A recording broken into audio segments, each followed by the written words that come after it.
development as noted in the priority wildlife connectivity area.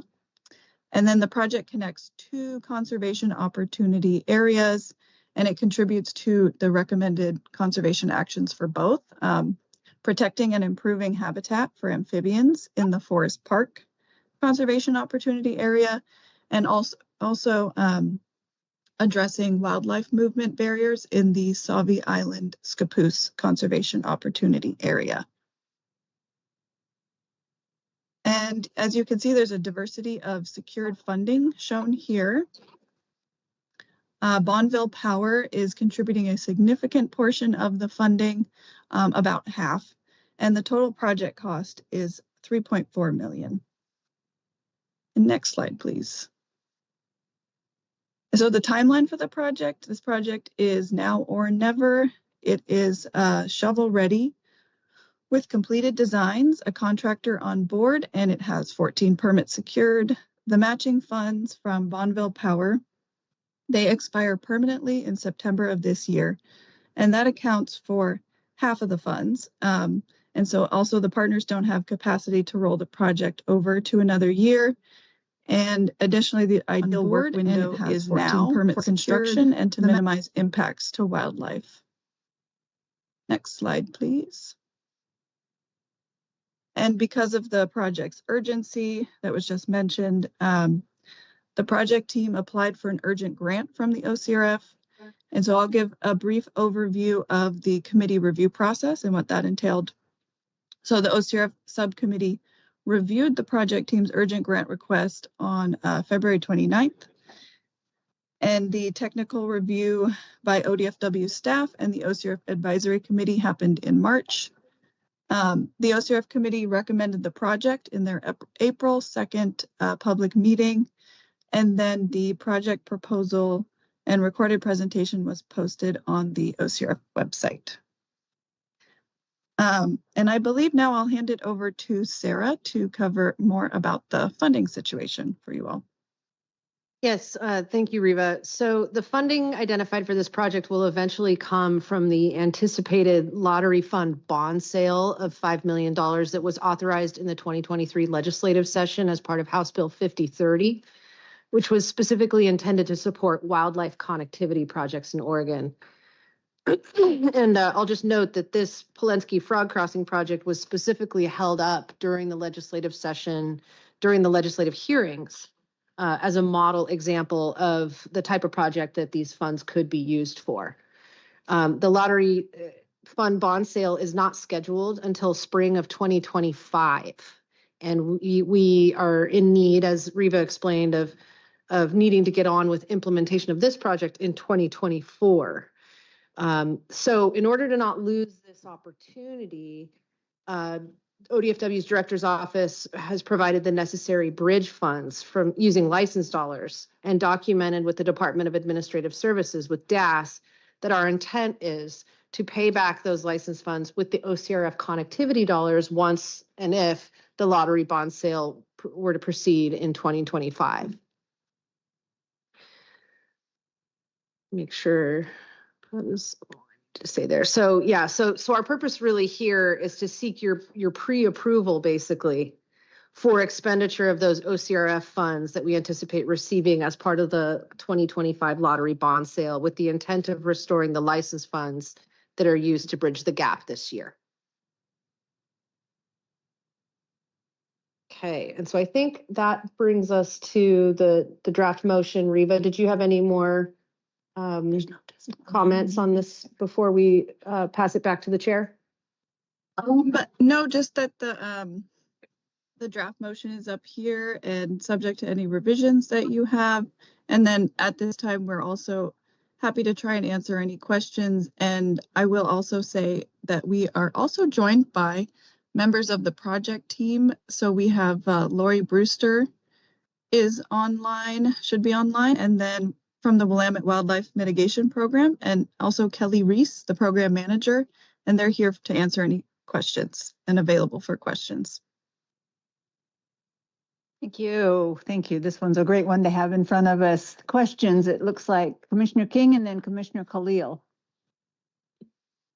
Thank you, Chair Wall. Thank you for your presentation. Sarah, this hopefully is not the quote dumb question, but why in the world do you need a 4.5-foot culvert for a frog? That is a great question for phone a friend. I see Lori Brewster looks like she's really excited to answer that. Yes, hi, good afternoon. Thanks for the question. You're asking about the diameter and the large culvert size, is that correct? You have it correct, yes. Yes, okay. So in going into that, we were looking at literature and requirements for this specific species and thinking about this species is anticipated to hop through the underpass as opposed to crawling like some other species. And also there'll be several inches of concrete poured on the bottom of the underpass, and then an additional 4 inches of natural substrate on the underpass. And so as you keep adding in those features, the space becomes smaller and smaller. So we're anticipating enough space for the frogs to hop through, as well as some small mammals to also have space to pass through. Yeah, you've answered my question. I was thinking this is going to be used by more than a frog. I would think at 4.5 feet. Exactly. I get that they hop, but 4.5 feet? Okay. All right. And just for the benefit of, I think all of us were at the Harborton Frog Crossing when we did the Portland tour in December of 22, was that? Great. But just so that for the folks that aren't from Portland, the Harborton is just south of this one, essentially. So Pulaski is just north, more towards Sauvie Island. We were more towards Forest Park. So basically they're all along Highway 20, all the ones that you listed, because you mentioned, I think Crabapple was another one, but they're basically all along that same section of Highway 30. So. That's correct. It's within a 5-mile distance. Within 5 miles, projects. Okay, great, thank you. Commissioner Khalil. Yes, hello. I don't know where to look, which to look at. Just really excited about this one. I love a good wildlife corridor project, and these frogs are near and dear to my heart. Would this replace the frog taxi volunteer program that occurs to shuttle the frogs? I'm seeing the shake heads. No. Right.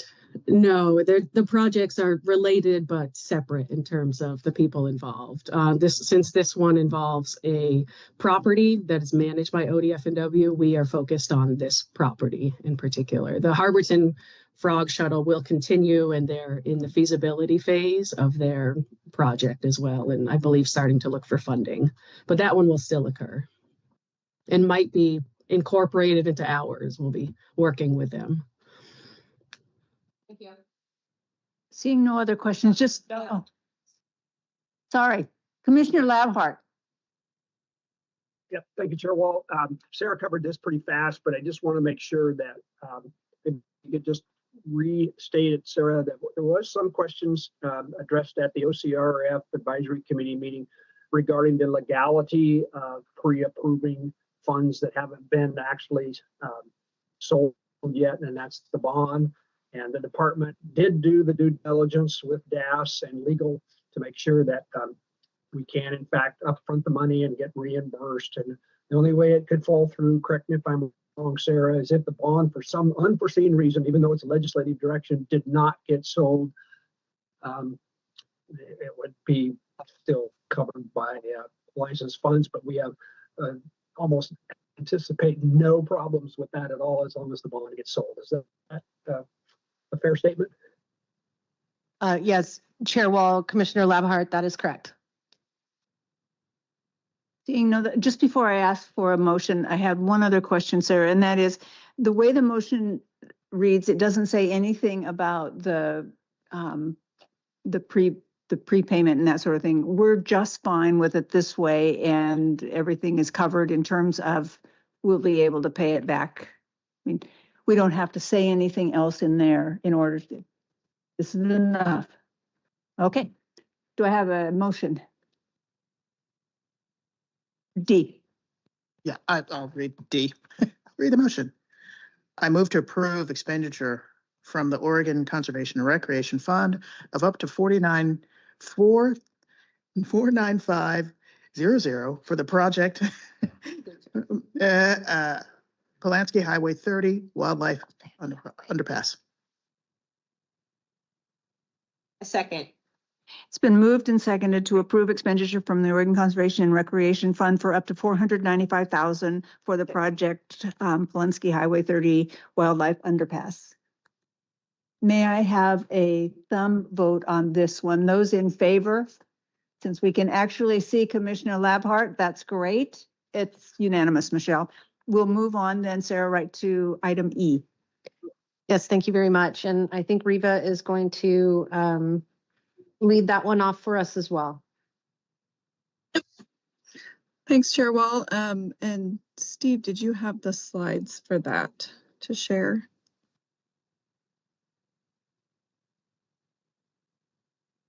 Great. So Chair Wall, members of the commission, Riva Gilman here again, OCRF coordinator, to request an expenditure reserve, which is recommended by the OCRF Advisory Committee of up to $20,000 to support insurance requirements for a limited number of projects that have already been awarded funding by the commission. Next slide, please. And you could actually continue on to the next one.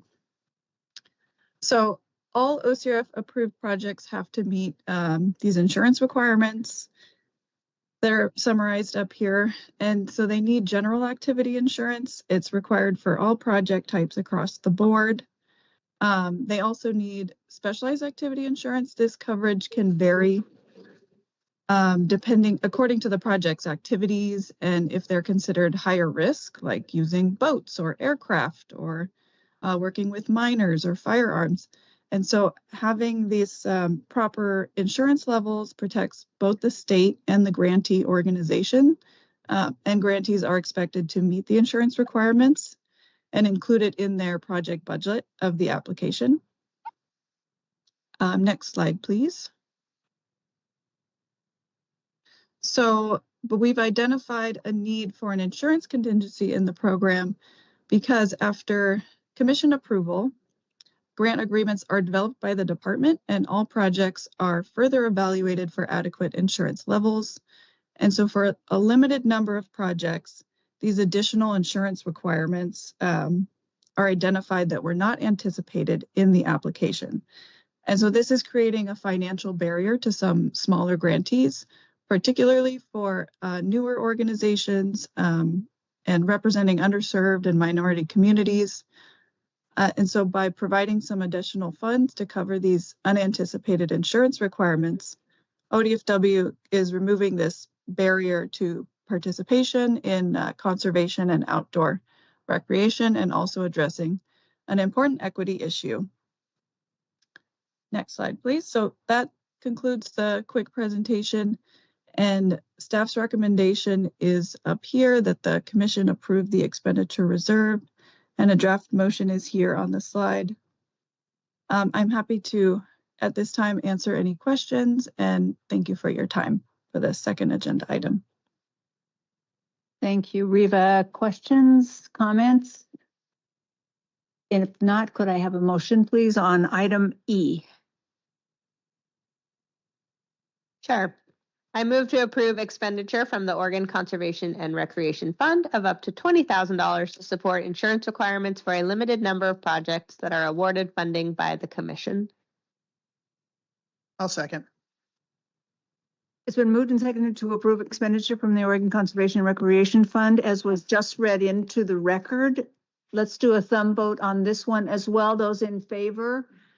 It's unanimous, Michelle. So that motion is approved. Thank you. Thank you, Riva. We'll move on then to Nick Myatt for two more relatively short items, but exciting ones. Chair Wall, if I may, I want to just say how impressed I am that Commissioner Labhart is now appropriately addressed for his vacation.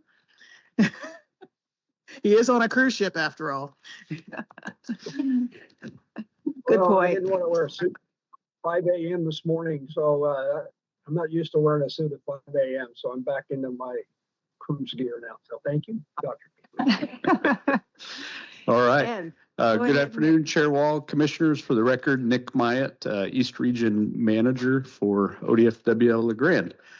So today, have a land acquisition.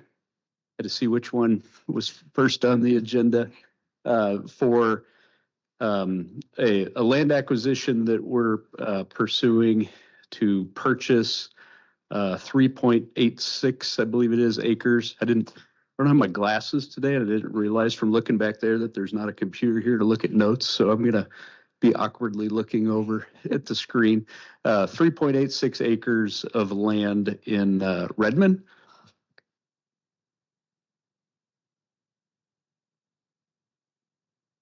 Or we'll get this figured out.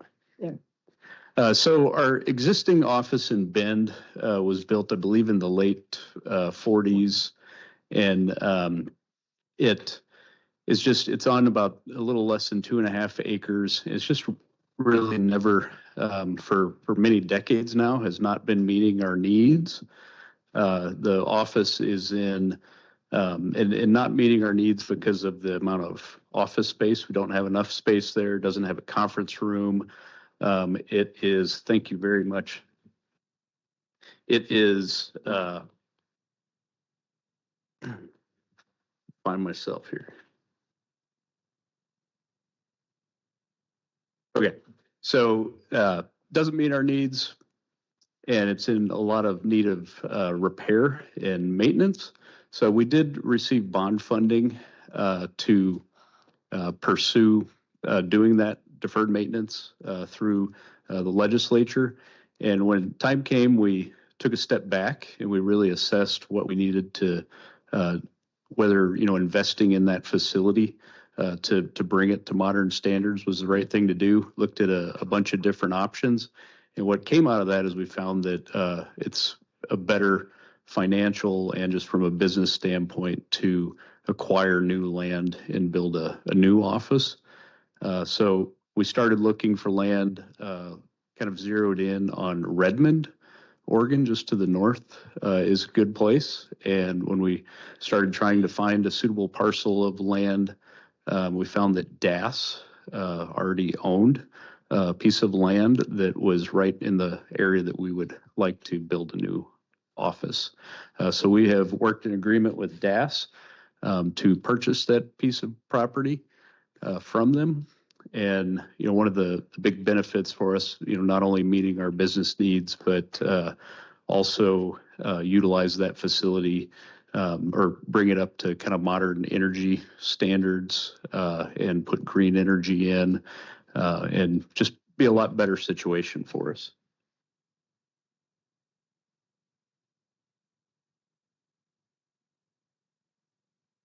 There you go. It went too far. So this is a map. The office is, or the piece of property is located right where adjacent to the Redmond Airport, where Highway 97 and 126 come together. Very strategic location there for us. DAS purchased the property in 2021, and then now have decided they don't need that property. And they've agreed to sell it to us for $1.25 million, which is basically their original purchase price, plus some of the expenses that they've accrued over the last couple of years with that process.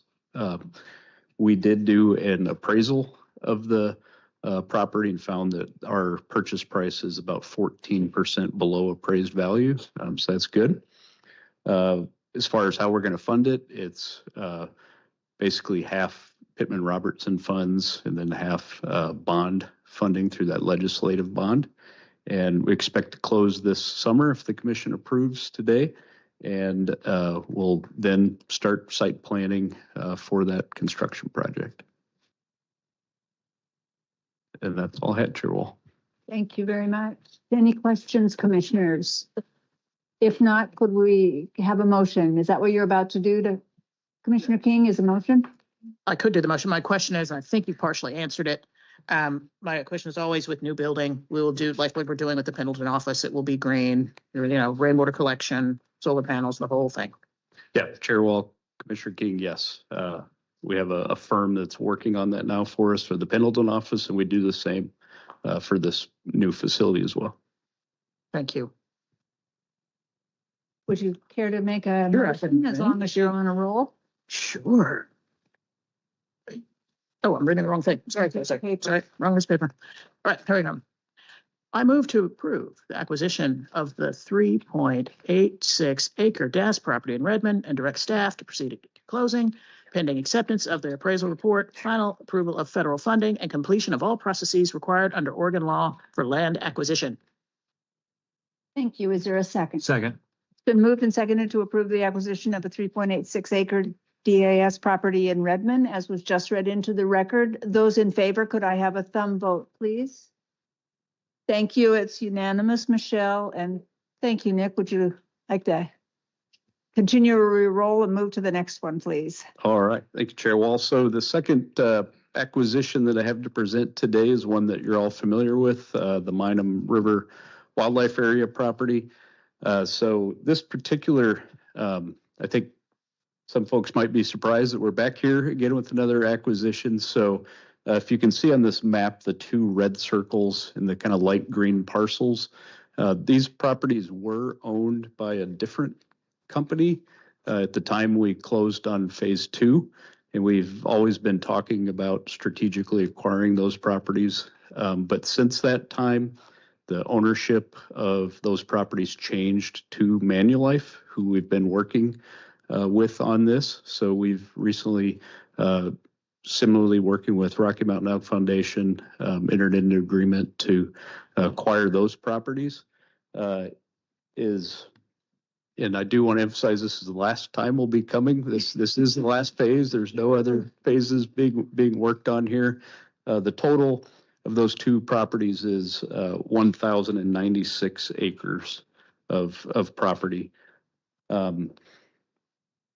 I don't think I need to mention the commission just the significance of these pieces of property, and that as a whole, significant conservation importance, high recreation value. But these two parcels really complement the wildlife area from an access standpoint and also habitat standpoint. And if you have been able to go on a tour with us on the property, you've actually been on both of these parcels already, which is how important they are for travel on the wildlife area. And the other item I wanted to note is after this acquisition, the Minam River outside of the wilderness area will be entirely in public ownership now. And as far as funding, so right now where we're at, we're in the process of doing an appraisal, and the final purchase price will be based on that appraisal price.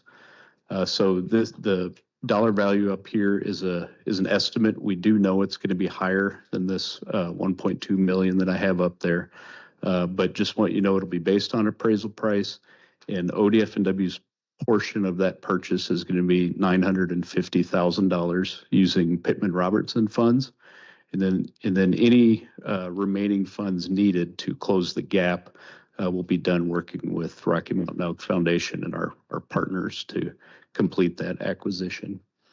So our timeline, we will have the appraisal done probably early summer this year, and we're hoping to close on the property in August of this year. And once we get that, we'll start the process of developing a wildlife area management plan through a public process that'll culminate in coming to the commission for approval. Commissioner Hildhyde and then Commissioner King. Just want to thank you, Nick, again for all the work you've put into this over time. Thank the Rocky Mountain Elk Foundation for continuing to be a tremendous partner in this.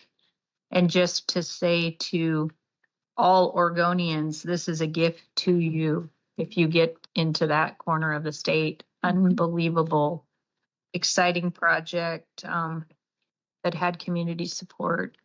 It's beautiful. I'm happy to make the motion, but. No, my question is very brief. Just compare Give me a reference for 16,000, almost 17,000 acres. How is that compared to, say, Yellowstone? How big is it?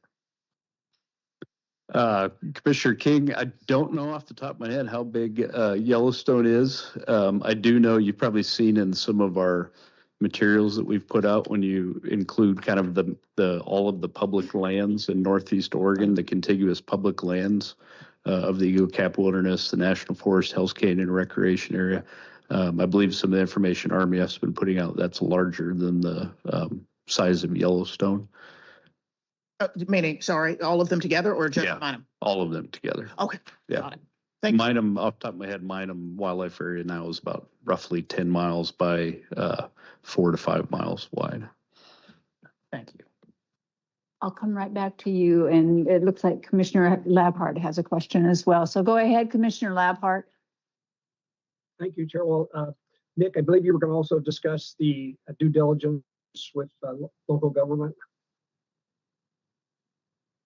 Chair Wall, Commissioner Labhart, I believe Commissioner Labhart asked me to discuss any conversations with local government or opposition to the project. So since day one with the Minam project, all through the various phases, we have yet to have a single point of contention with the acquisition, including support of local governments.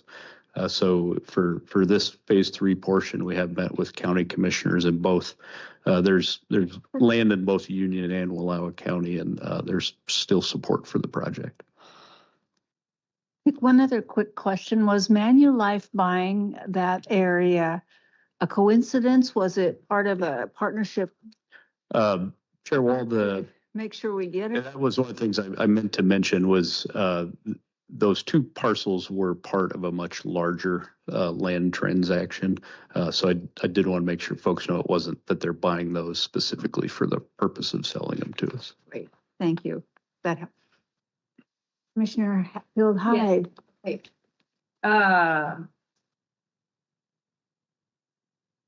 you go. I know there's wrong paper. Okay. I move to approve the acquisition of the Minam River Phase 3 property, approximately 1,097 acres in Wallowa and Union counties, and direct staff to proceed to escrow closing upon completion of all processes required under Oregon law for land acquisition. Is there a second? Second. Thank you. It's been moved and seconded to approve the acquisition of the Minam River Phase 3 property, as was just read into the record. Let's do a voice vote on this one, please. Khalil? Yes. King?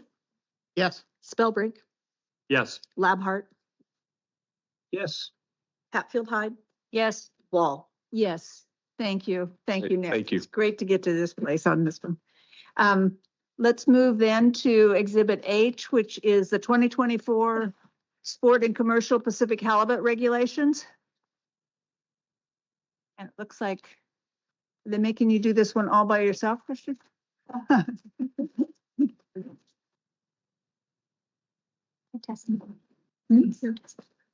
Thank you. I've graduated to the level up now, just me.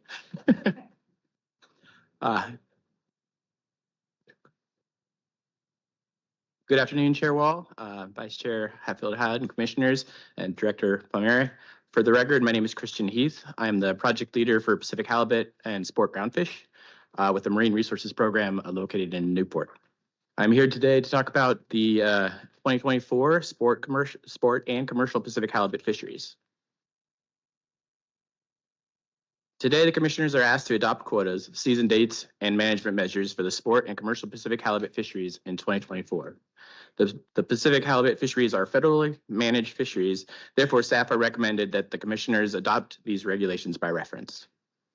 I will provide a brief overview of the management process and allow time for any questions the commissioners might have. The finer details, such as season dates and quota allocations, are provided in the agenda item summary. Management of the Pacific halibut on the West Coast is a team effort. The International Pacific Halibut Commission is responsible for the overall research and management of Pacific halibut in the waters off the U.S. West Coast, Canada, and Alaska.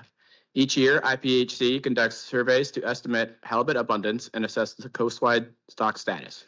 At their annual meeting each winter, IPHC determines the total annual thank you. Status at their annual meeting each winter, IPHC determines the total annual coastwide catch limit, allocates harvest quota to the 10 regulatory areas, and adopts management measures. The National Marine Fisheries Service represents the U.S. interests during this process, and at least one ODFW staff member tends to ensured coordination. For the West Coast, the Pacific Fisheries Management Council develops annual regulations for Pacific halibut fisheries. ODFW ensures that the interests of Oregon's halibut resource and stakeholders are represented with a voting seat and membership in the advisory committees held by marine program staff. The Washington and California Department of Fish and Wildlife, Washington Treaty Tribes, National Marine Fisheries Service, law enforcement, and the fishery stakeholders are also involved in this process. There are multiple opportunities for public involvement at the international, federal, and state levels. Because of the comprehensive scientific and public process, we are confident that the resulting halibut federal regulations represent the best available science along with the interests of Oregon stakeholders. Thus, our annual recommendation is to the Commission is to adopt federal regulations into Oregon Administrative Rule by reference. The collective management of Pacific halibut is a highly collaborative process which aligns with the key principles for coordination in ODFW's climate and ocean change policy.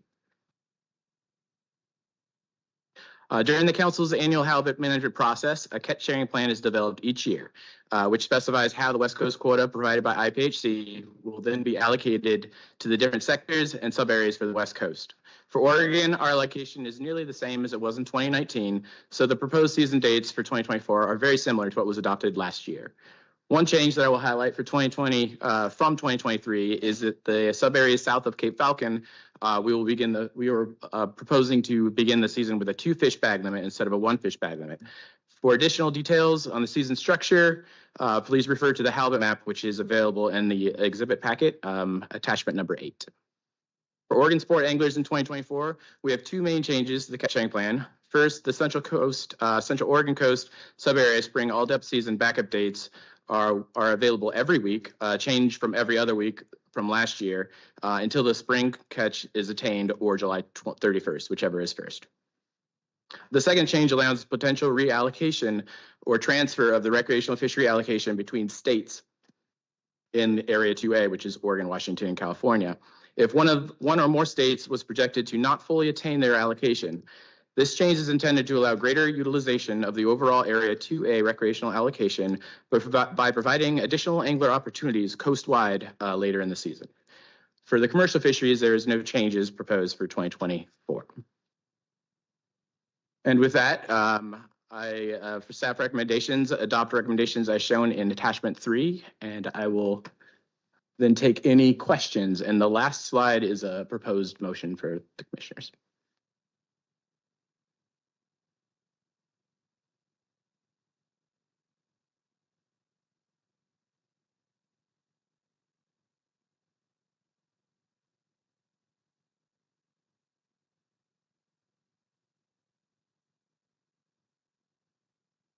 For the Columbia River, that is co-managed with Washington and Oregon. This is a shared area, so we kind of align our regulations together. We track that and manage that very closely and as a collective sum. So Oregon puts in some, Washington puts in some, and it's about 18,000 pounds this year. The reason why we moved some up from the Southern Oregon sub-area is that fishery doesn't typically attain more than 8,000. They did reach 8,000 last 2 years, but before that, it was very rare for to reach that threshold. So to provide some relief up north in the Columbia River, we shifted some of that quota pounds up to the Columbia River. And I believe that answers the question. Was there more to that?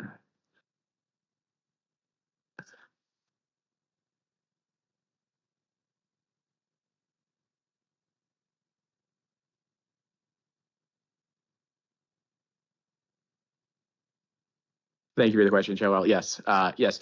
With the spring, the Columbia River goes through their fishery a bit earlier in the year than the Central Coast does. So the last couple of years has been a little bit left over from the Central Coast sub-area. So we've been able to keep the Southern Oregon sub-area open longer.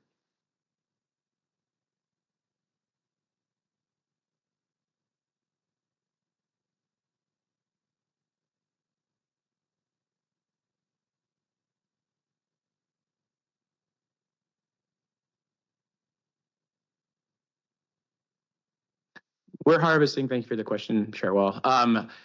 Any given year, our allocation ranges between 4 and 4.7%. Since we've had this higher allocation or this higher quota that's been in place since 2019, the overall allocation to fisheries outside of 2A, including Canada and Alaska, has been anywhere from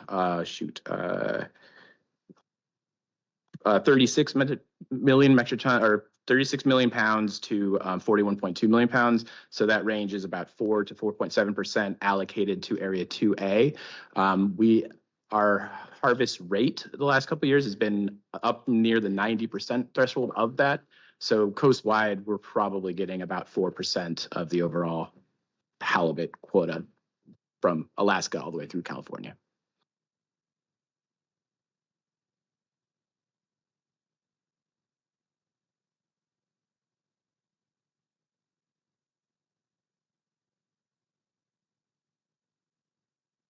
We're getting that much of the quota. As far as the population, we're fishing it to about 30, about 41% of the unfished biomass. So it would be the biomass is much larger than what's allocated in the fisheries. So what we're harvesting in this area, it would be very minimal. Off the top, I don't have the numbers off the top of my head, but it'd be much lower than what is being allocated. So the whole population abundance, I don't have that number off the top of my head. We are allocated based on a 40% threshold, which would kick in additional measures if we fished it below a certain level. Those measures have not been kicked in, so we're still in the healthy stage. We're still above that 40% virgin biomass threshold, and then that 1.65 million pounds gets allocated to our area when the whole allocation from Washington or Alaska all the way through is about 36 million pounds. So we have a very small amount down here in Area 2A, and we attain about 90% of our allocation in Area 2A.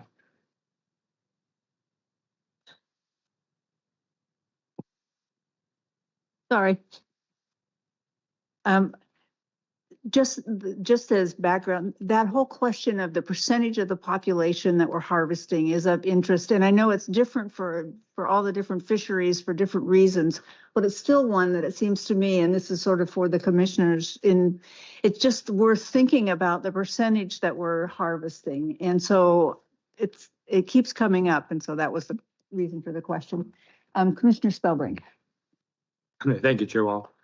Yeah, a couple of things. One thing is, I think the Halibut International Pacific Halibut Commission does survey. I don't know if they do it every year, but basically that's how they come up with the total. And then it's like I said, I'm not sure what the percentage is of that. And then the other thing I had to mention was on the South Coast, there's like a subspecies of halibut, the California halibut.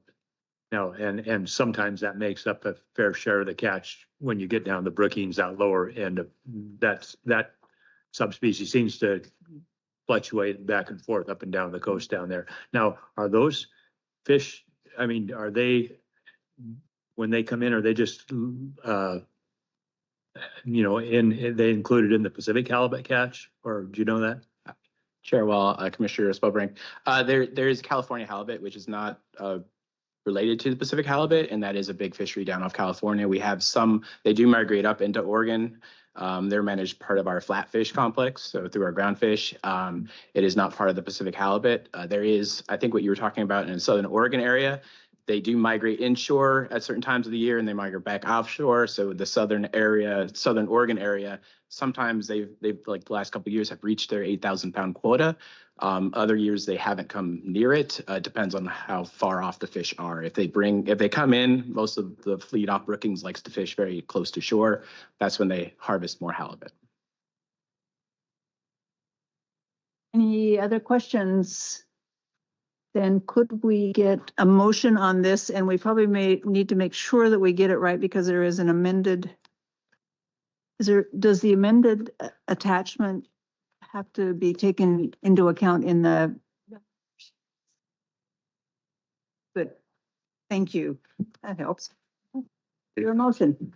I move to adopt the staff recommendations for the 2024 sport and commercial Pacific halibut fisheries as shown in attachment 3.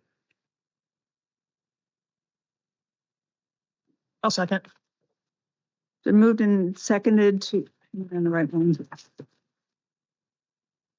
Moved and seconded to adopt the staff recommendations for the 2024 Sport and Commercial Pacific Halibut Fisheries as shown in attachment 3. And let's do a thumb vote on this one, please. Those in favor of the motion?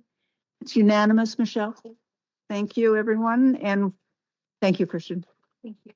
You can take home a success on your one by Exhibit I. Then we move to that one, please. And it looks like Christine is coming up for that one. No testimony. On this one either? Yeah. And what about the last one? I've heard there was more. Okay. A few minutes. Could be more. So who's going to lead off between the two of you? Christine, go ahead. Now it is. There you go. Good afternoon.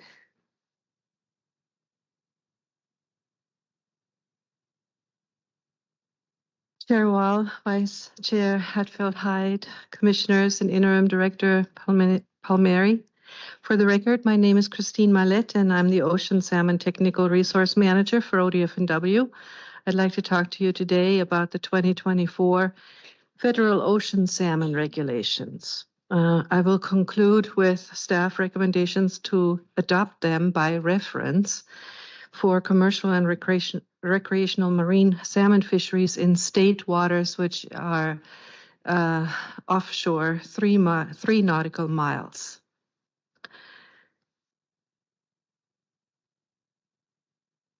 So my first slide is dealing with the Pacific Fishery Management Council, or PFMC, which follows an annual process for developing federal ocean salmon regulations that include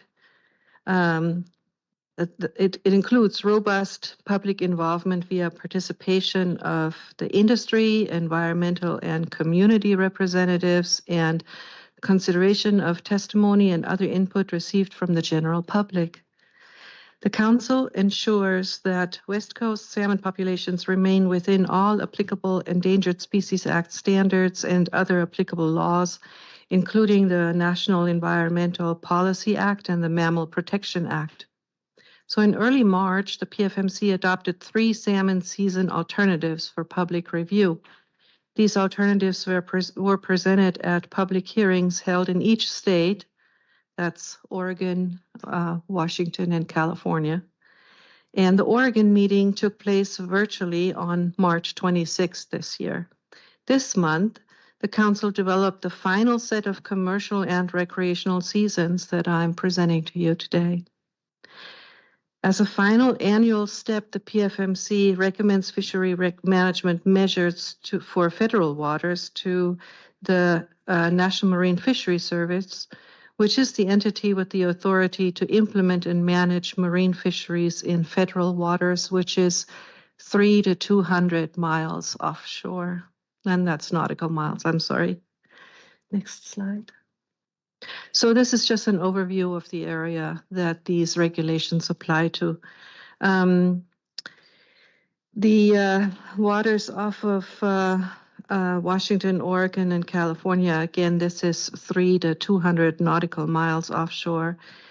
The management areas specific to Oregon are divided into north and south of Cape Falcon, which is near the town of Manzanita. And going from north to south, the Columbia River Management Area north of Cape Falcon is followed by the Central Oregon coast. The most southern management area zone begins at Humbug Mountain, located near the town of Port Orford. This zone is referred to as the Oregon portion of the Klamath Management Zone, reaching south to the Oregon-California border. And then I will primarily speak to you today about fisheries off the Oregon shore south of Cape Falcon. Next. So here we're showing the most constraining stocks that we were considering this year. Salmon fisheries are managed to protect weak stocks from fishery impacts. In other words, all fishing seasons are planned around the need to protect the weak stock components each year. As the PFMC is developing final fishery plans through an iterative process, technical staff evaluates the status of dozens of individual Chinook and coho salmon stocks and examines how the proposed fishery scenarios are projected to affect these stocks. This slide depicts just a few of those key Chinook and coho salmon stocks relevant to Oregon fisheries. The 2024 criteria shown here represent the National Marine Fisheries Services consultation standard for these stocks. So first one would be the Lower Columbia River natural Tule Chinook salmon population, and they're often a primary limiting factor for Chinook fisheries north of Cape Falcon and in the Columbia River. The standard this year is relatively high, with a total exploitation rate of no more than 41% in all Pacific Ocean fisheries from Alaska to Oregon. So we're meeting this criteria quite well. The next two stocks represent key Chinook salmon stocks for fisheries south of Cape Falcon. For California coastal Chinook salmon, the ESA consultation standard is no more than 6% ocean harvest rate, which is assessed by using H4 Klamath River False Chinook salmon as a surrogate.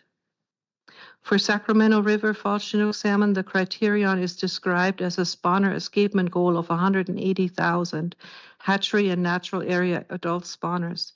All south of Falcon fisheries were constructed around the need to meet this goal, as it was the most constraining stock this year.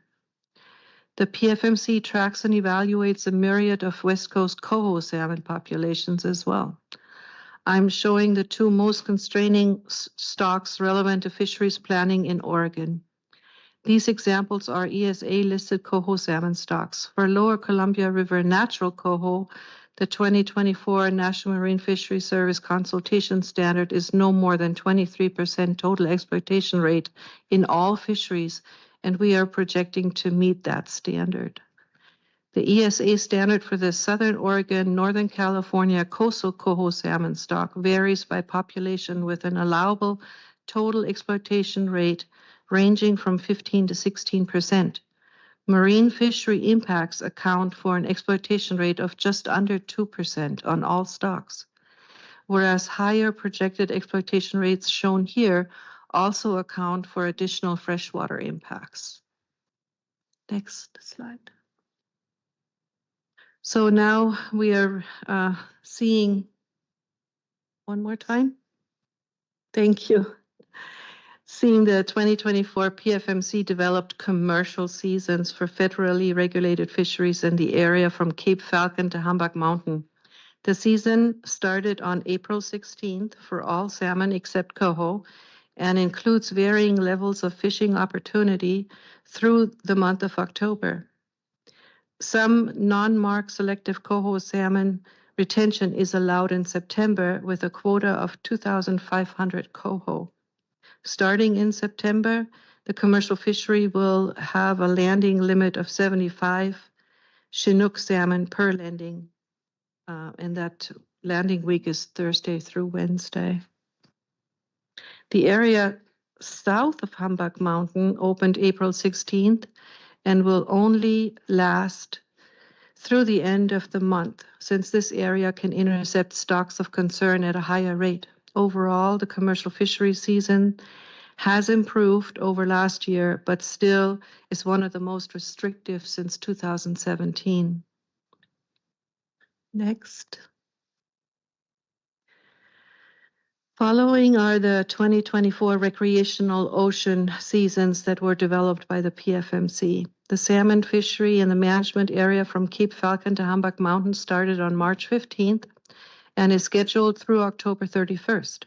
There is also a marked selective or adipose fin-marked coho salmon retention season from June 15th through August 18th with a marked coho salmon quota of 45,000 fish, which is less than half of what we had last year. Last year we had 110,000.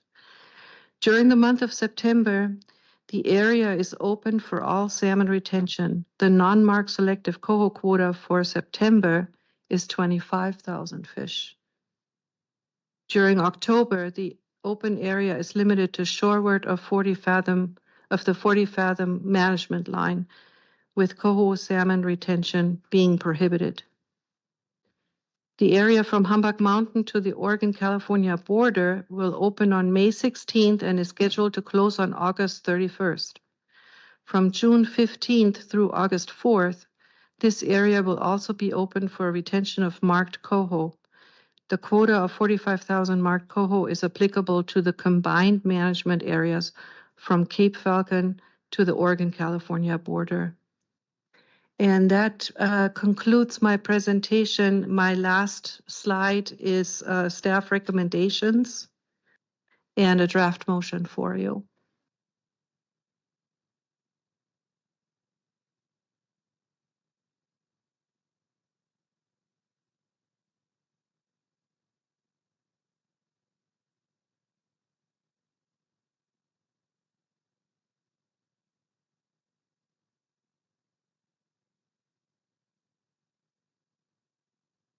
Mark selective fishery in the ocean. I actually heard before that it wasn't, your microphone's not. I'll ask, do you want me to ask it again? Forgive me for having to say it again since you already heard it, but the question is, with mark selective in the ocean, in other conversations, people have said you might as well not have mark selective because so many die in the process that you turning them back doesn't do any good. So can you make this make sense that we have a mark selective here? Chair Wall, I believe that it does make sense. We started mass marking coho salmon back in 1995 and have been implementing mark selective fisheries shortly thereafter. I believe 1997 was the first year. We didn't do that unprepared. While we were planning for these fisheries, we conducted several studies to identify incidental mortality, both based on multiple interception and hooking mortality combined. And the results from these studies were carried forward into the calculations that we do every year. So they are accounted for. So we are having very good visual marking on the fish. So it is very easy for even a novice angler to determine and distinguish between a hatchery origin and a wild origin fish. And then if the wild origin has to be released, there is certainly materials available through our agency to identify the appropriate way to do so. But even if those guidelines are not pursued, the worst impact on the released fish constitutes the rate at which we identify the additional mortality in our calculations, if that helps. And I'm sure that Mr. North has something else to add. Go ahead. Sure. Thank you, Chair Wall. Everything Christine said was accurate and correct. And I would just thought, looking at our seasons here, what you see is both opportunity and the quality of a fishery, right? If your mark rate's too low, your quality of your fishery is not very good. But mark select fishery gives you more opportunity. So in the seasons here, we have early on, your mark rate is higher when those Columbia River fish are off our coast. And so that's why we have the mark select fisheries in the summer here, when the mark rate's higher, less released fish. Then later, as the mark rate drops, then we shift to a non-mark selective fishery. And that way anglers can go out, they don't have to sort through a bunch of fish because the mark rate's lower. And we switch to non-mark select, and then they like that because it's a shorter season, but it's the best use at that time. And that makes sense. I understand that from the fishery side and being able to catch them without having to sort and sort and sort. but what I also took from your answer is that we are then assuming that the protected stock is unlikely to survive in the fishery. So we count that as part of our mortality. Chair Wall, I wouldn't characterize it as unlikely to survive. I would say there is an impact on the survival of a wild fish that has been intercepted. The fish is not to be landed, so it is to be released immediately in the water. So with a little bit of technique and experience, that fish will survive. Thank you. Other questions? Go ahead, Chair, Vice Chair. I'm just trying to understand again,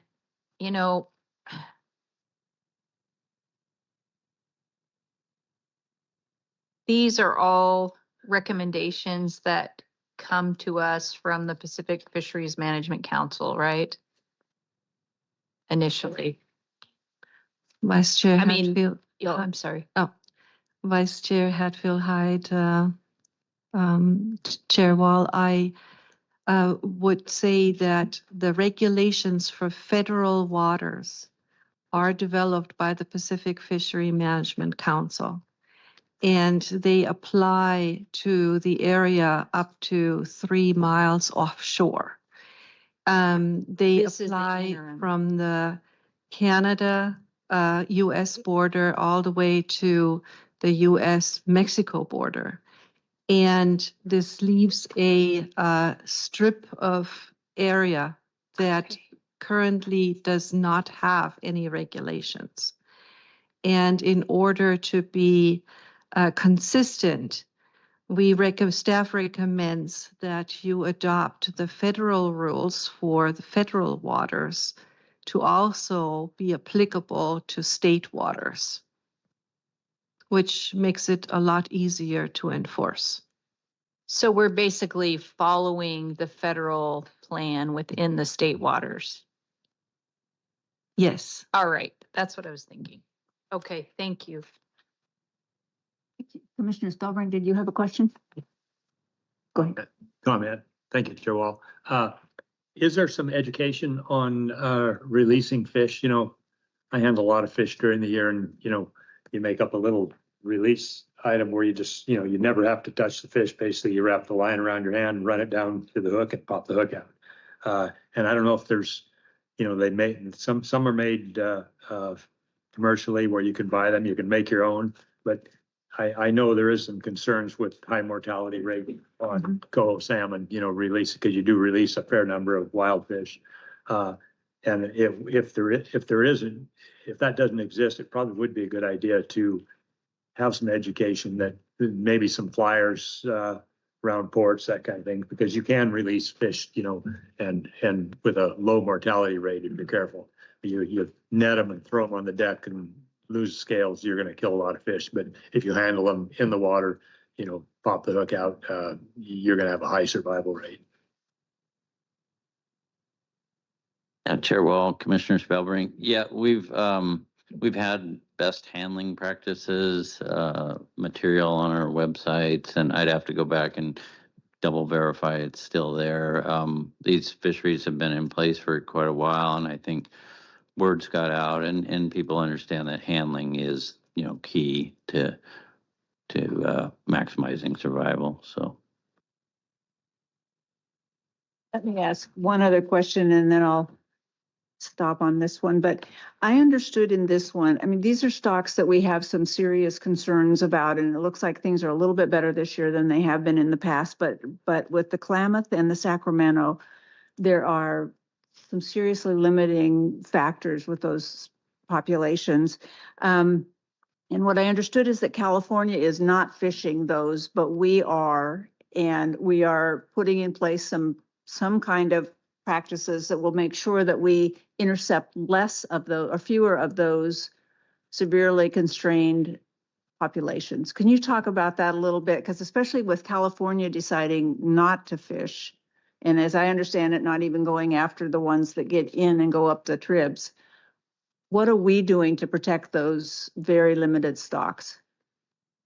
Thank you, Chair Wall, for the question. So starting with the Sacramento Falls Chinook population, the federal guidance that we received this year was to develop fisheries that will allow for a escapement of 122,000 up to 180,000. So we were given a range. And the council adopted the upper end of that range. So that within itself is a conservation measure. So all of the fisheries were created based on a escapement value that exceeds 180,000. For the Klamath, we have also taken special measures to protect the population by voluntarily increasing. When I say we, I should say the PFMC. Voluntarily increasing the population, the escapement spawners actually, by providing for additional reductions in the harvest rates. And that's about 20% reduction over what we needed to do. So that was done voluntarily. Now, when that was all adopted by the council, California Department of Fish and Wildlife chose to not implement any fisheries in the ocean because it would be very hard to manage those fisheries because of their relatively small size. The smaller the metrics are, fewer fish, fewer days, the less predictable effort becomes. And it creates a real concern with monitoring any given quota that might be eaten up or used up, consumed in a very short time period in a highly populated area such as the California coast. So that was a decision that was made specific to California with guidance from the Californian governor and implemented by the California Department of Fish and Wildlife, who have chosen to use available impacts to the stocks, to their stocks, to move them into the freshwater areas. So the potential for freshwater fisheries remain. However, what we have heard during the process of the council was that the state of California, by means of their Department for Fish and Wildlife, has signaled to not implement any freshwater fisheries either. However, at this point, that is hearsay. I should clarify that because that decision is at least a few weeks out, as I understand it. And would you like to add something? Yeah, just to add, Chair Wall, using the Sacramento stock as an example, Oregon typical share of that stock of the ocean harvestable is maybe 20%, and California is like 80. And so by using our 20%, we can leverage that and access almost 100,000 salmon off of our coast. Whereas off of California, it's directed right at that stock. And as Christine mentioned, both their sport and troll fisheries are very powerful. So that amount of fish doesn't go that far down there, but a fraction of it up here allows us to access healthier stocks, including our coho. So that was kind of our approach. Is we we followed all of our normal rules. They just chose to not use theirs because it doesn't go very far, whereas ours does. And it could be the Derby effect, right? If they used them and then we go over that quota fast. What you're saying makes sense to me, and I know we're being protective. I also just keep coming back to, these are very, very constrained stocks. So that's why I keep asking the questions on them, because I recognize how important it is to have the fishery, and it's great that it leverages, you know, the ability to catch what we have available to us.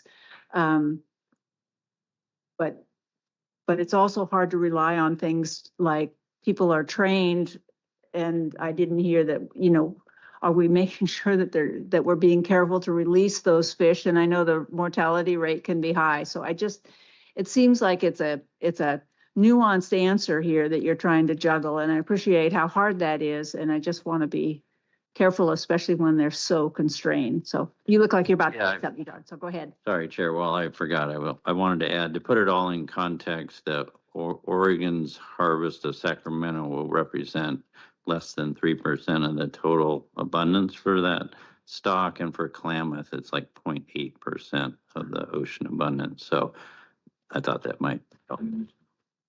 Thank you. That helps. Go ahead, Christine. Chair Wall, I also would like to apologize for the unavailability of one of my appendices. Yeah. So I intended to make available to you a report that the PFMC's salmon technical team produces every year. It's called Pre-Season Roman 3. And it depicts the details of what we were just showing you, the seasons, how they, the dates, the gear restrictions, the landing limits, and all other items pertaining to the process of coming up with these fisheries. However, I was just notified last Thursday, 2 days ago, Wednesday, that this report will not be available until next Monday. So I will make that available to you just as soon as I can, but my apologies.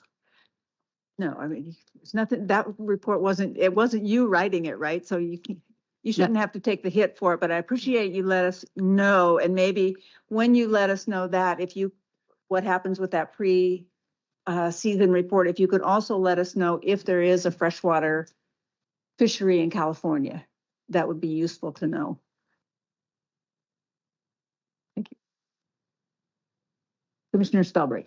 Thank you, Chair Wall. And I might add, because I did talk to actually a California fisherman last week, and I think the attitude down there kind of in a way was they could have had some small fisheries down there on the commercial end, of course. But by the time they, paid for their licenses, their fuel, their gear for the year, I think they decided probably that they'd be lucky to just trade dollars. And there may be some hope where they get some disaster relief because of the, the fact that they're not able to fish. So I think that was the user groups kind of themselves also kind of said that, this isn't going to work for us. So that's kind of what happened down there too. Thank you. That adds to it. Thanks. I think we're ready then to go back. Yeah. Oops. Other questions or comments? Commissioners, or is somebody ready to make a motion on this one? I will make the motion. I move to amend OAR 635 divisions 003 and 013 as proposed by staff in attachment 3. Come here. I'll second it. Can you hear me? Yep.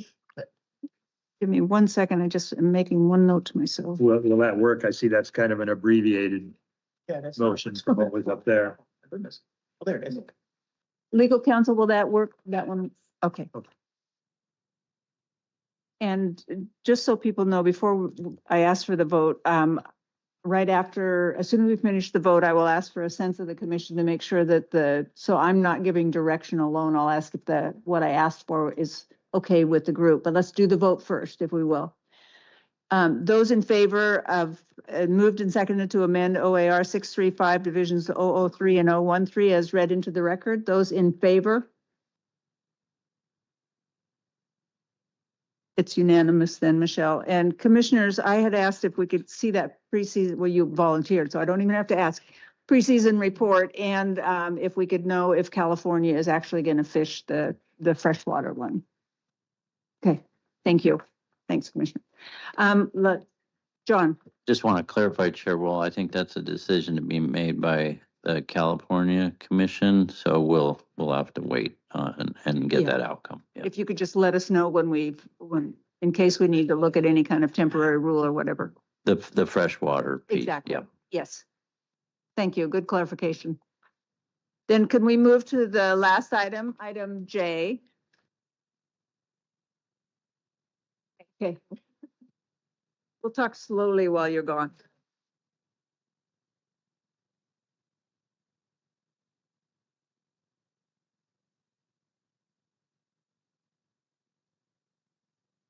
Chair Wall, do you have some testimony? Okay, just one person. Yeah. What's that name? Sam? Sam. Okay. Say it softly. Go ahead. And if you'll introduce yourself. Turn on. We have her permission to go ahead and start. Okay, sounds good. Thank you. All right. Well, Thanks, good afternoon, Chair Wall, Commissioners, Director Palmieri. I'm Mitch Vance. I'm a project leader with the Shellfish Program in the Newport office. And I'm here today to talk about the commercial clam harvest in Tillamook Bay, right up the road. A couple of different issues and a sub-issue with the annual landing limits for the subtidal dive clam fisheries in Tillamook Bay. Then we're going to switch gears and talk about issue 1B, and that is a weekend and holiday restriction for the intertidal cockle raking for the commercial rakers. And then issue 2 is a teeny tiny housekeeping rule wording thing that I'll get into.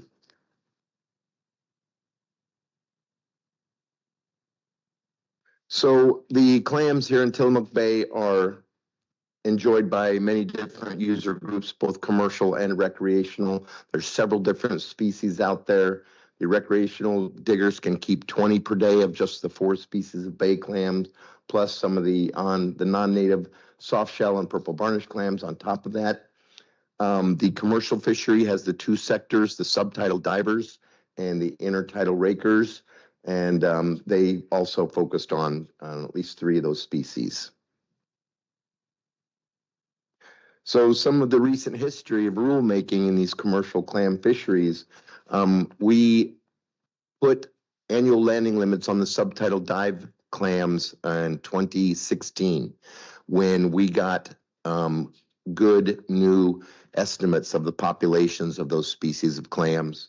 Came to the commission with that and several other rules at that point in time and put those in place. And now we have new numbers that I'm going to ask to reflect those landing limits.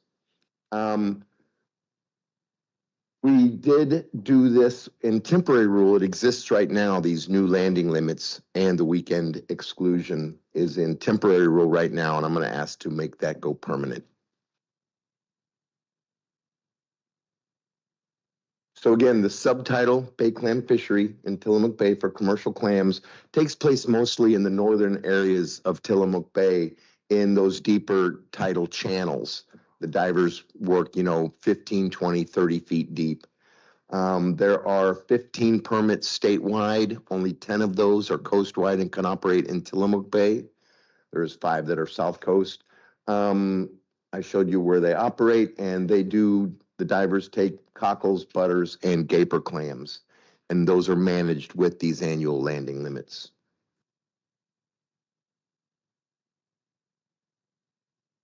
So as I said, we have new numbers, estimates for the populations of these 3 species. The seeker group, the Shellfish and Estuarine Assessment of Coastal Oregon group, Dr. Tony D'Andrea right back there and his crew have been working for, I think, is this the 3rd year now? On the new numbers in Tillamook Bay, and just this last summer completed the subtidal stock estimate surveys by contracting with commercial research divers. They visited 171 different randomly selected sites in these 3 different areas of Tillamook Bay and enumerated and weighed all these clam species and many other parts of bycatch also. So from that, they add that all up and average it out within the area and come up with new estimates of the standing stock. This is a video of one of those sites. And again, they randomly pick a waypoint. They throw a marker buoy down there. Then the divers go and set this ring right on that buoy. So it's relatively random. And then they start a suction dredge that helps them move all this sediment away. And while they're doing that, you can see all the clams that are there in this one little ring. This goes on for a while, but you can see how many clams there are down there. And again, this is a random site. Sometimes you can see multiple species. Those look like mostly all gapers. The divers have the advantage to look around and harvest in the most dense areas as opposed to just a random site like this. Anyway, so that's just an example of how many clams are down there. So on the left in the green are the old biomass estimates, the old landing limits, and then in the light blue are the new biomass estimates and the new suggested landing limits. You can see that the cockles went from 1.8 million pounds to 1.1 million pounds. And so we're recommending that that landing limit be decreased from 185,000 pounds, which is about 10% of that, to 110% pounds, 110,000 pounds. So that is a decrease. The gaper clam estimate went up, and so we're recommending that that landing limit goes up also. The butter clam population actually went down only by like 23%, I believe. But that stock is so robust, and we were using only a 5% take limit for that one. So we're going to increase that percentage to 7.5%, and that lands at 260,000 pounds per year for both the gapers and the butters. Now, overall, you can see last year they were able to take up to 645,000 pounds. The new landing limits would allow them only a total of 630,000 pounds. That is a decrease, but only, I believe, 2.3%. Just, could I ask a question before you leave that one? And this is sort of the same kind of question I was asking before, but for instance, on the total, well, I guess the total is probably a bad example, but on the cockles, it goes down in 9 years by 800,000. Mm-hmm. Which seems like maybe not so much in 9 years, but that's a pretty good percentage of population drop. But there's a calculation that you're doing that suggests it's still okay to take 10%, to harvest 10%. Could you just talk about what that calculation is and why that's okay? Okay, yeah, good question, Chair Wall, thank you. There's many protective measures built in here. That's why our landing limits are set at this 7.5 or 10% level. That's lower exploitation rates than many other fisheries. Because there are periodic and episodic spawning events, especially for the gaper clams, there might be a few years that they don't have a real significant spawning event. Cockles are a little bit more steady year to year, and so that's another reason for these low exploitation rates. The other thing to point out there is that these biomass estimates are the lower 95% confidence interval of the estimate, not the actual average. So the average would be higher than that. So that's another conservative measure we use to Thank you. Keep these stocks safe. So this is just another graphic representation of the 3 different species, the cockles, the butters, and the gapers. You can see that 40% decrease in the landing limit for the cockles, but both of the gapers and the butters went up by significant levels. And if you add that all together, it's just a 2.3% reduction overall. Okay, so switching gears now from the subtidal dive clam fisheries to the intertidal cockle rake fishery. Again, it takes place in the same area in the bay, except they're up on the sand flats at low tide. And because there are often perceived or actual conflicts of the two different user groups, the recreational and commercial people out there, we recommend that the commercial diggers, the commercial rakers, are not allowed to go on weekends and holidays, and that would alleviate many of these potential conflicts. This has been in temp rule since, I want to say, 2019. We've been doing this, and we'd just like to turn that into a permanent rule also.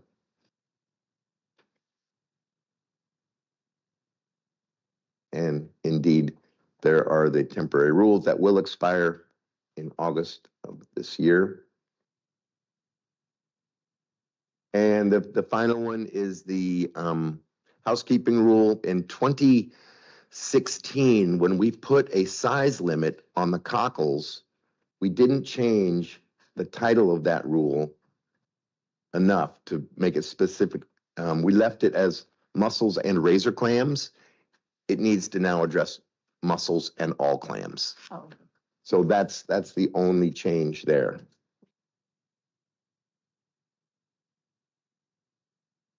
Would like to mention some of the public input we received. We did form the Tillamook Bay Clam Advisory Committee. Formed it back in 2020 and had 3 years of meetings, 14 different meetings, many of them right here in Tillamook.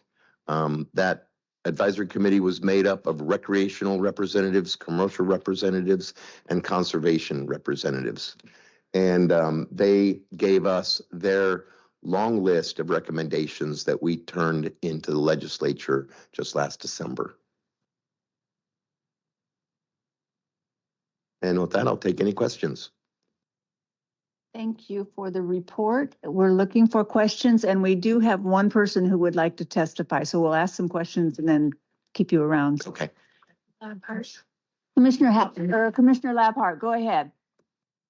Okay, thank you, Chair. Well, so Mitch, did the Clam Advisory Committee, are they still in a working order? Do they still meet regularly? No, that was just a limited duration time frame that the Senate bill had us form that committee, and so they are not functioning right now. But I am still in contact with some of them. Okay, and so the some of them you're already in contact with, how do they feel about your recommendations? I believe that the recommendations from the advisory committee does go along with this, both the weekend and holiday restrictions, as well as sticking with our conservative landing limits of that, 10% of the stock estimate. Okay, thank you. Mm-hmm. Yeah, their recommendations, I believe, are one of the attachments in the exhibit. Yes. You can read all of those. Yeah, it's in here. Yep. Then let's go ahead and hear from the person who would like to testify, and then we'll have a couple more questions to you probably, and go ahead and vote. Sounds great. So Sam Miles? Sam Yeah. Smiles. Paper.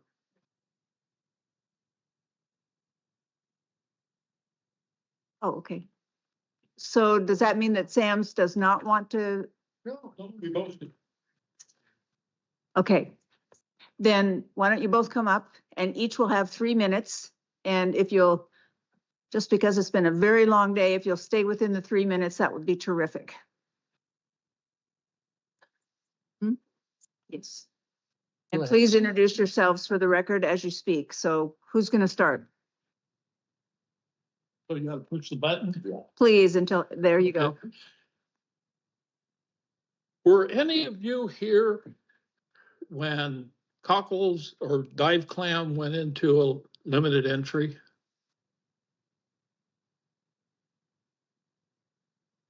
Okay, I don't have the health to dive anymore. And my permit has a whole, they spent thousands of dollars in getting equipment. They have a base to get rid of their product. They know where to find their product. This permit is paying the salaries for divers, feeding their families, paying their taxes. And if I fall out of this chair dead, this permit comes back to you. Has anybody thought about what that's going to do to the people that are working my permit? I don't know. I can't answer for everybody, but I bet that it has. But keep going. Just keep going, please. Yes. Well, that's my question. I want the permits transferable. I want them like Jean McCrae asked for, or when she was talking for developmental fisheries at the very beginning. She said they have two options, status quo or to go into a limited entry.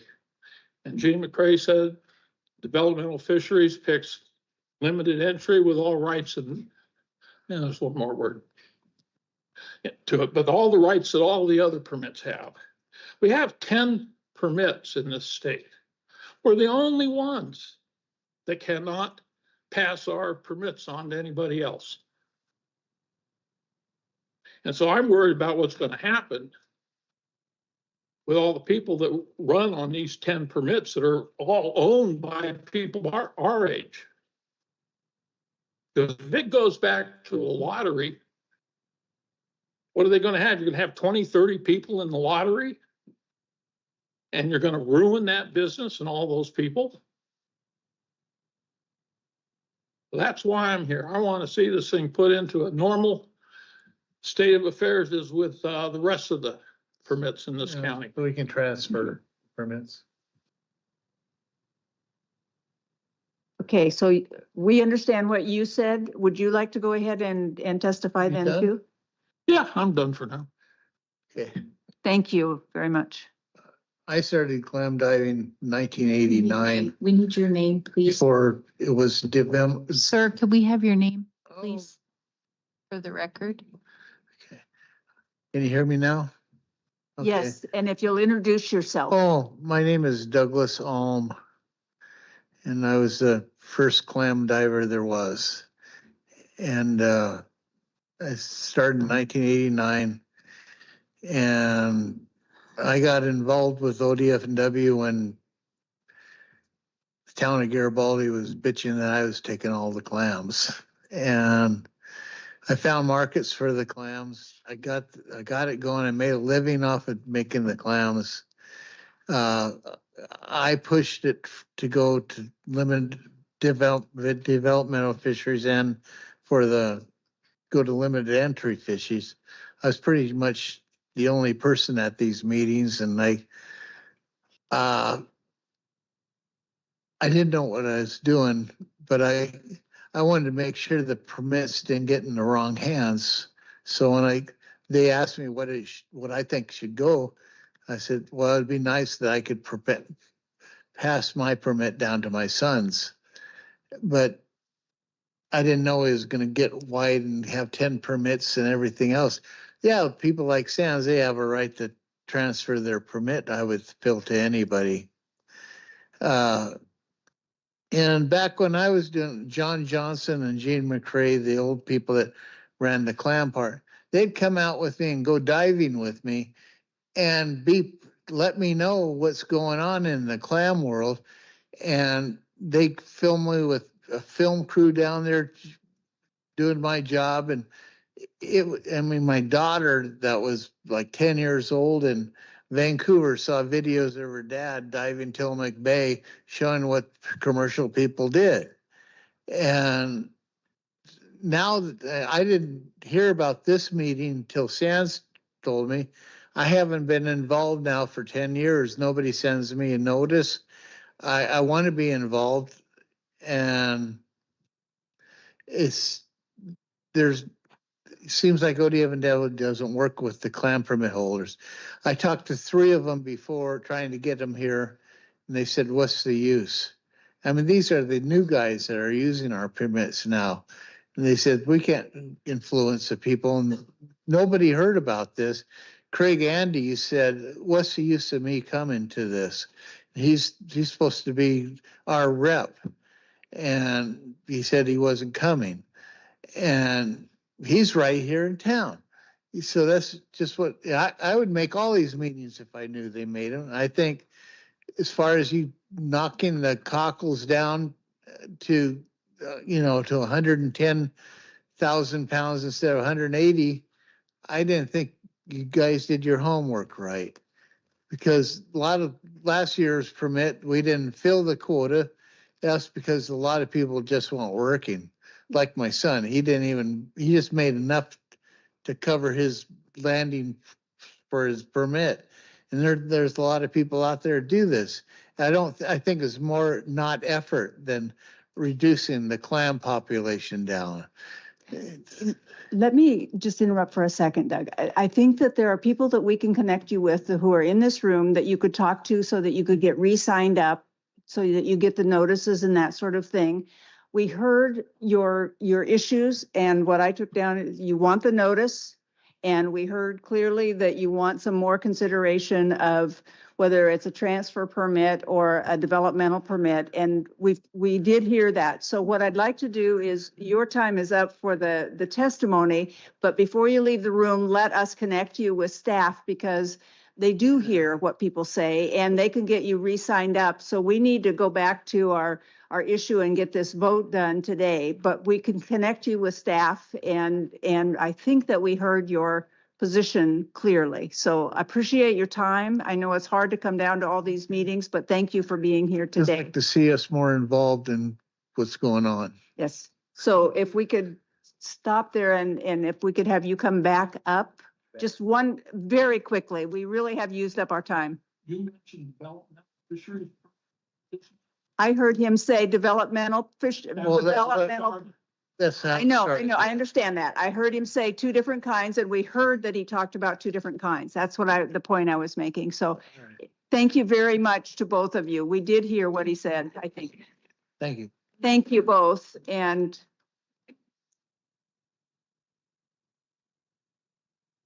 we can connect you before you leave the room with the staff. We can connect you before you leave the room with the staff who can get you back on the notice list. So, staff, commissioners, are there other questions? And I do have one before we, go ahead. Thank you, Chair Wall. Hey, Mitch, good to see you. Yep, you too. We both had naturally colored hair, or natural colored hair when we rubbed shoulders a lot down in the Newport area.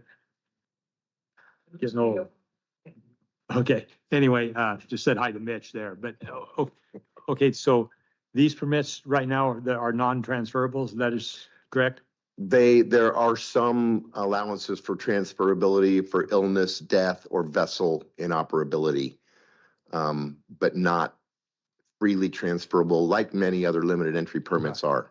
So to address that would they come with a petition for rule? Yeah, but a petition, we could start working with licensing staff and yeah, all the permit holders to see how they want that worded. If it's just like the wording in other fisheries, and we could go that way, or we could go specific with it. Yeah, I just wanted to get that out there. But yeah, that would require another process, yeah, and change the OAR. It's not impossible. Yeah, nope. Very. In fact, that is one of the recommendations from the advisory committee, is to revisit the transferability of these permits. Okay, thank you. Thanks, that helps. Actually, I want to go back to two things. One is your testimony in this issue just emphasized how valuable it was yesterday to get out there and see this, because we actually knew what you were talking about when you were talking about these things. So thank you for that to the staff too. And the other is the Tillamook Bay Clamming Advisory Committee that met 14 times deserves some credit for meeting that long, and you deserve some credit for having it be the commercial, the recreational, the commercial, and the conservation. So everybody was in the room, not just one or two of those groups. So I appreciate that. And I think that was, I didn't even really have a question, just a statement, I guess. So any other questions? Commissioner Lapp or Spellbrink, is your card still up? Because then do we have a motion on this one?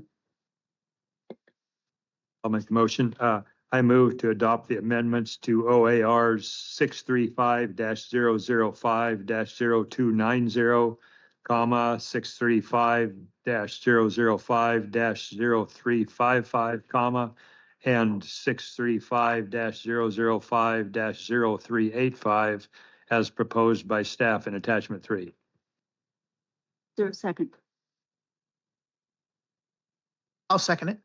It's been moved and seconded to adopt the amendments to the OARs 635-005-0290 and others as read into the record. Could we have a vote on this one, please? And it can be a thumbs up vote or down. Those in favor? It's unanimous.